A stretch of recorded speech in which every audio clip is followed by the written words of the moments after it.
Morning.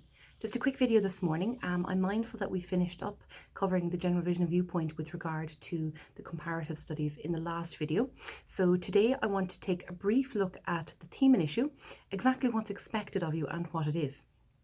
Your structure will not change, regardless of what your mode of comparison is. So you will always have to open up with that thorough introduction, finish with your conclusion, and have your four main parts in the middle covering your three texts in each. And that's for your full 70 marker question. So for the theme and issue, centrally, you're expected to address what the theme is, what the issue is, what that central concept or that burning message behind the whole reasoning of the text is. And to be fair, it's not a big mystery. There are only very, very few themes that you can include in an answer like this. The most common ones would include the idea of conflict, power, identity, or relationships. Now, there are, of course, much more thorough ones where you can look at, the progression from reliance to independence and the development and blossoming of your characters. But these are the most basic ones that will start to give you a really good understanding of what the theme and issue is. But how can we structure that? Because obviously with the general vision and viewpoint, we have very specific headings, and those headings deal with the opening, the closing, the view of humanity, and the view of life and human relationships. None of those will necessarily be there in your theme or issue. So how do we break that down? Well, the first thing is, if you're going to talk about something like conflict, you need to think exactly what is conflict.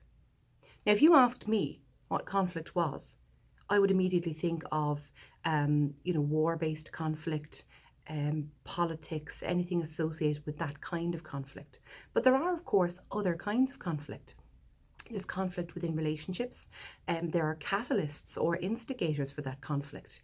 There's economic conflict. There's conflict in the self. So I may feel as though I'm conflicted in the decisions that I make. I may feel that I'm fighting against my true nature. So I am literally at conflict with myself. I can be at conflict with my society.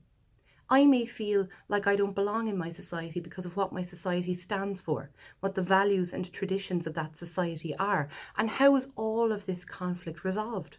There's your four headings, and it's up to you to decide which four you're going to use, but you must have those four, and you must be able to track them throughout your three texts. So your resolution of the conflict should be the very last one. You should ideally have a family or a relationship-based conflict and how that's divided out. You should have an idea that you have a character who is having inner conflict or conflict with the self. And you will see that based on the decisions that they make or the decisions that they're torn between. And you'll have conflict in society. So your characters are literally at conflict with the society that they live in. So if you're looking at something like Big Maggie, obviously Maggie is somebody who was very changed and very affected by her society, from a strict religious upbringing to not having a sexual knowledge of men until she got married. All of this really affected the development of her character and that conflict that she experienced both in the self and in the society. You'll see that in Foster, you'll see that certainly very, very strongly in A Doll's House, where you can see Nora is very much at conflict with the self, and she's at conflict with her society, because obviously it is a patriarchal society. It's a society that doesn't encourage autonomy in women. Women are not allowed to go and work. They're not encouraged to have their own ideas. They are a pretty showpiece for their husband, for the males who lead that society, with the exception of Christine Lind. So these are very, very clear when you start to stop and think about the kind of conflict that I'm looking at.